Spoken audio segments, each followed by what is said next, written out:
भगवत गीता की कुछ महत्वपूर्ण बातें जो जीवन में बहुत काम आती हैं। जैसा कि हम सभी को पता है कि भगवत गीता सिर्फ एक किताब ही नहीं है, बल्कि संसार के सभी प्रश्नों की एक उत्तर देने वाली एक किताब है। इसमें दुनिया भर का ज्ञान शामिल है। हिंदू धर्म पर आधारित भगवत गीता युवाओं के लिए एक नया वरदान के रूप में सामने आई है, जहाँ पे आपको आपकी हर समस्या का और हर परेशानी का जवाब मिलेगा। इस किताब में दुनिया के सारे प्रश्नों के उत्तर का जवाब दिया गया है।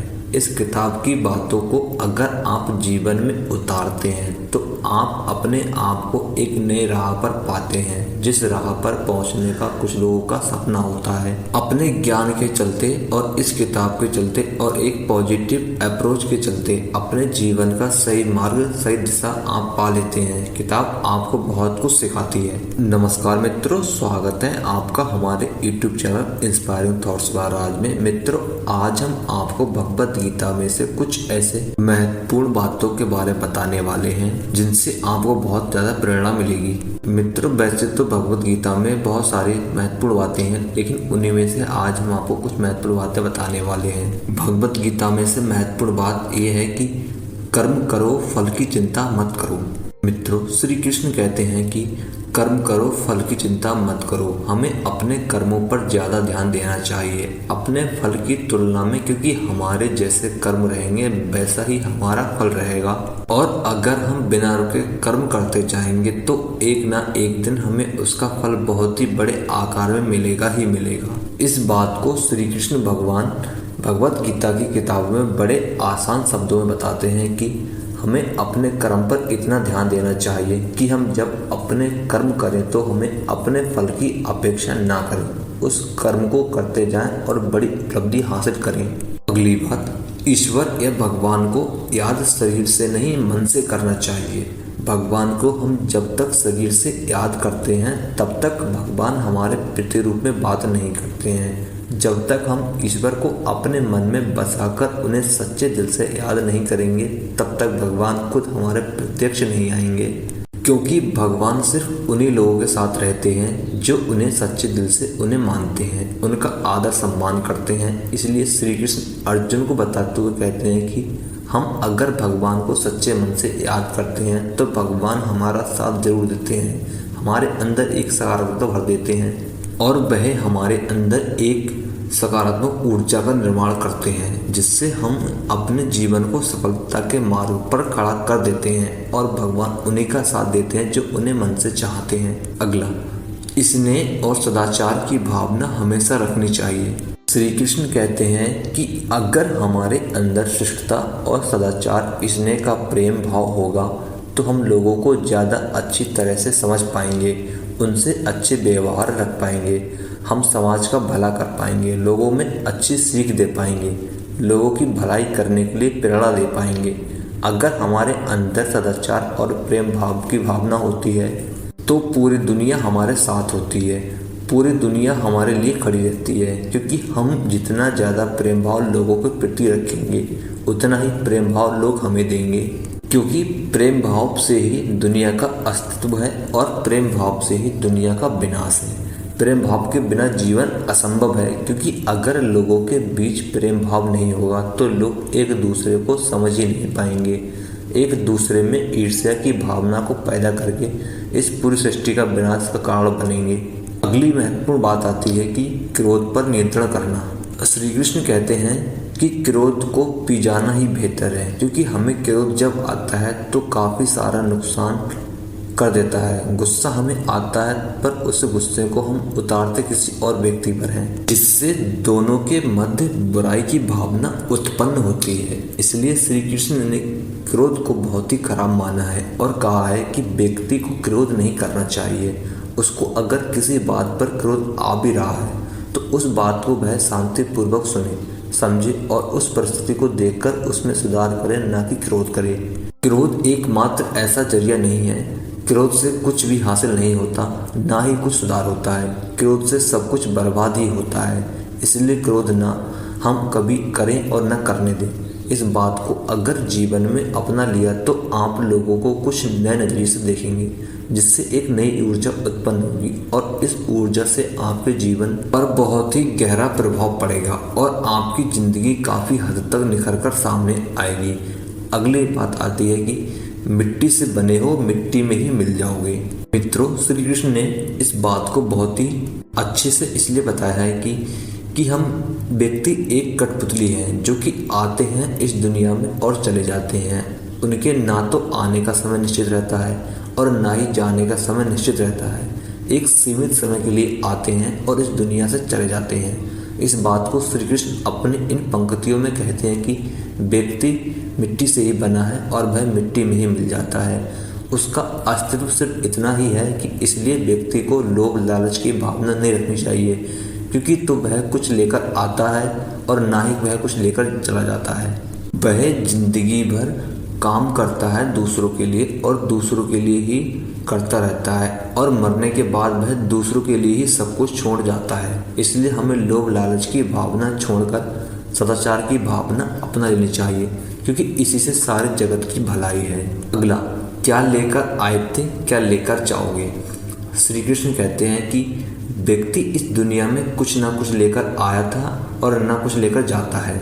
फिर व्यक्ति इतना लालच, लोभ का अहंकार किस बात का दिखाता है जब उसके पास अपना कुछ है ही नहीं, उसके पास उसका नाम भी खुद का नहीं है, वह भी दूसरे ही देते हैं, तो लोग अपना लालच क्यों दिखाता है। व्यक्ति हमेशा एक बात क्यों भूल जाता है कि वह इस दुनिया में कुछ लेकर नहीं आया था और ना ही कुछ लेकर जाने वाला है, पर वह लोगों में बुराई पैदा करता है, लोगों को नुकसान पहुंचाता है, इस जगत के स्रोतों का गलत इस्तेमाल करता है, पर वह ये भूल जाता है कि वह कुछ लेकर जाने वाला नहीं है, सब कुछ यहीं छूट जाएगा। तो लालच और लोभ किस बात का नहीं रखना चाहिए।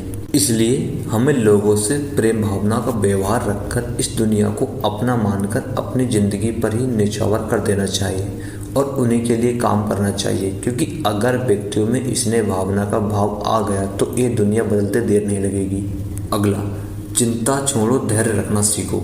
इस दुनिया के लोगों की यही परेशानी है कि वह किसी न किसी बात को लेकर चिंता करते रहते हैं और दूसरों की जिंदगी पर नजर डालते हैं और देखते हैं कि उनकी जिंदगी कितनी आसान है, कितनी अच्छी है, पर वह अपनी जिंदगी बुराई करते रहते हैं, चिंता करते रहते हैं। हर व्यक्ति को जीवन में किसी न किसी बात की चिंता परेशानी रहती है, पर उसे अपनी जिंदगी में कभी अच्छी नहीं लगती।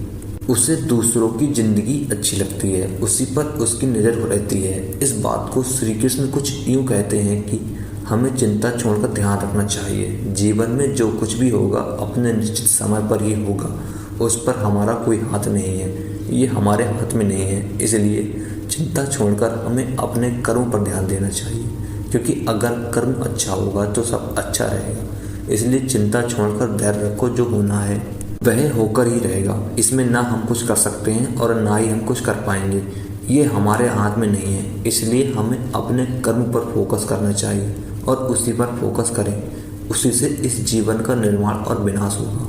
अगला, त्याग को अपनाओ। जिंदगी में त्याग बहुत अहम भूमिका निभाता है। जो व्यक्ति त्याग करना जानता है वह अपने जीवन में वह सब कुछ कपा लेता है जिसकी वह चाह रखता है। वह ऐसे मुकाम पर पहुंच जाता है जहां पर कभी वह जाने की सिर्फ सोच करता था, और उसी ऐसे मुकाम को हासिल करने के लिए हमें अपनी ज़िंदगी में काफ़ी कुछ छोड़ना पड़ता है। हमें अपने ऐशो आराम और अपने रोज़मर्रा की ज़िंदगी को छोड़कर कुछ ऐसी ज़िंदगी को अपनाना पड़ता है जिसको हम कभी जीना भी नहीं चाहते हैं, पर उस ज़िंदगी को जीकर हम अपने आने वाली ज़िंदगी को इतना बेहतर बना लेते हैं कि हमारा पूरा जीवन सफल हो जाता है। इसलिए श्री कृष्ण कहते हैं कि जीवन में त्याग करते रहना जरूरी है। अगर हम त्याग नहीं करेंगे तो इस जीवन का कोई उद्देश्य नहीं रहेगा। जीवन में त्याग करना जरूरी है। त्याग से हमारे खुद में परिवर्तन होता है और ज़िंदगी में भी सुधार आता है, इसलिए त्याग करते रहना चाहिए। अगली बात जो आती है वह है अपने परिश्रम पर विश्वास रखो। श्री कृष्ण कहते हैं कि हमें अपने परिश्रम पर विश्वास रखना चाहिए। अगर हम अपने परिश्रम पर विश्वास रखेंगे तो हमें कभी हार का सामना नहीं करना पड़ेगा। अगर हम अपने कर्म, परिश्रम, मेहनत पर अटूट विश्वास रखकर उसे कायम रखेंगे तो हमें उससे बहुत अच्छे परिणाम मिलेंगे। वह परिणाम आपको जीवन जीने में बहुत आसान होंगे, क्योंकि एक परिश्रम ही है जो एक रंग को राजा बना देता है और राजा को रंग बना देता है। अगर आप परिश्रम और सही निर्देश और सही दिशा में काम करते हैं तो जीवन में सफल होना पक्का ही है। पर अगर आप अपने परिश्रम पर विश्वास नहीं करते हैं तो उसमें आप धोखा करते हैं, तो आप याद रखना कि आप धोखा भी खुद के साथ कर रहे हो। इससे ना ही किसी और की ज़िंदगी बनेगी और ना ही कुछ होगा। आपका धोखा करोगे तो खुद के साथ। इसलिए अपने परिश्रम पर इतना विश्वास रखें कि आप जो कर रहे हैं वह आपको ऐसा परिणाम दे जिसकी आपने कभी कल्पना या अपेक्षा भी नहीं की होगी। लोगों को जबरदस्ती नहीं बल्कि लोगों को स्नेह से जीतो। लोगों को स्नेह प्रेम भाव से ही जीता जा सकता है। अगर हमें लोगों के बीच रहना है तो उनसे सदाचार का व्यवहार रखना जरूरी होता है। अगर आप उनसे प्रेम भाव से बात करते हैं तो वह भी वैसे ही हमसे बात करते हैं। हम अगर उनका आदर सम्मान करेंगे तो वह भी हमारा आदर सम्मान करेंगे, क्योंकि सम्मान देने से ही मिलता है और सम्मान प्रेम भाव से ही हासिल किया जा सकता है। क्योंकि बिना स्नेह प्रेम भाव के लोगों से जीतना बिल्कुल नामुमकिन सा है। अगर हम लोगों से अच्छे से बात नहीं करेंगे तो लोगों को हम बिल्कुल भी पसंद नहीं आएंगे और इससे हमारी हार होगी। अगर हम लोगों को जीतना है तो उनके मन में हृदय में एक अच्छी जगह बनानी है, तो उनका सम्मान, उनके लिए प्रेम भाव हमारे अंदर उपस्थित होना चाहिए। अगली महत्वपूर्ण बात आती है कि जैसा करोगे वैसा ही पाओगे। इसमें श्री कृष्ण कहते हैं कि हमारे कर्म ही हमारा परिणाम होता है, क्योंकि जैसी करनी होगी वैसी ही भरनी। जैसा हम कर्म करेंगे वैसा ही हम पाएंगे। अब ऐसा ही हम भरेंगे। हमारे कर्म हमारे कल को दर्शाते हैं। हम एक दिन के कर्म करने से कोई महान व्यक्ति नहीं बन जाएंगे। हमें अपने कर्म को लगातार करते रहना पड़ता है और सफल होने के बाद भी, अच्छे परिणाम आने के बाद भी हमें उन्हें लगातार करना रहना पड़ता है, उन्हें कायम बनाने के लिए। क्योंकि एक सफल व्यक्ति, वह सफल व्यक्ति जब ही कहलाता है या उसको सफलता तभी मिलती है जब वह उसकी कद्र करना सीख जाता है, उसे कायम रखना सीख जाता है। अगर व्यक्ति सफलता को कायम रखना नहीं सीखता है तो वह सफलता उसके पास कभी आती भी नहीं है। इसलिए श्री कृष्ण अपने इस पंक्तियों में कहते हैं कि आप जैसा करोगे वैसा ही पाओगे। इसलिए अपने कर्म को इतना मजबूत, इतना सदाचार और शिष्टाचार बनना सीखना और खुद को इतना शिष्टाचार बनाना चाहिए कि आप सब कुछ हासिल कर पाएं जिसकी आप चाह रखते हैं। अगली बात कि धर्म अपनाओ। श्री कृष्ण कहते हैं कि धर्म को अपनाना हमारे अस्तित्व में है, वही हमारी पहचान है। हम अपने धर्म से पहचान जाते हैं, क्योंकि हमारा जितना अच्छा धर्म होगा उतनी अच्छे हमारा आचरण होगा।